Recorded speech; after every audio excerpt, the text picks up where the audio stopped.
It's often fascinating to see how the ocean influences the land we live in. Look at the bays and look at the areas with less sand and the areas with a lot of sand along the coast. Look at closer to the vegetation, some areas with sand, some without sand, because the sand is often transported by the longshore currents, and some of the sand is being moved by the wind to other areas depending which direction the wind flows. Here we're mainly focusing on the estuary, how beautiful the Eastern Cape estuaries are.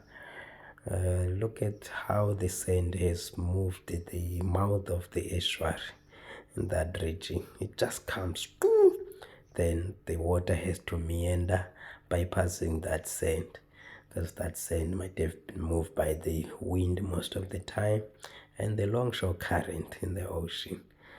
So here the estuary is somehow closed off to the ocean because of the sand. So estuary is normally known as the water with salinity. It's the river water, fresh water that's connects to the ocean, but when it gets to the ocean is influenced by the ocean water, because the ocean water comes in there, then it influences the salinity, influences the texture of the water. It becomes so saline than the upper river.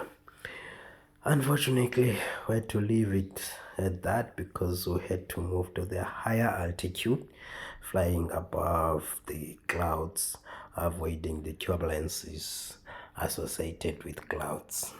Then where you can also just auto cruise as a pilot or captain, because you have less turbulences above the clouds. Then we had to leave it like that. I think it's nice to fly an aeroplane. Just plan it.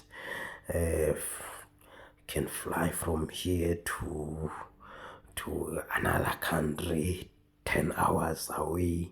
Just put it on autopilot. You go.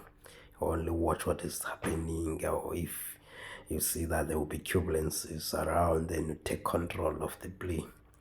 Otherwise, we'll talk about the other aspects later. When I was growing up, you actually see a lot of them when you are up there. It was ingcongolo. Kuthiwa yintoni ngesingesi ingcongolo? Naziya ingcongolo. Actually, we have got some land, but it's just that it's land that is far from those cities that were established during the apartheid time.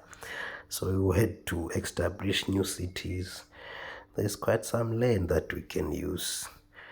Some areas, yes, are of course mountainous. I had to capture a rainbow above the clouds, how the rainbow looks like. Captured it when I was already passing it, unfortunately, but I had captured some of it. Then we had to go above the clouds.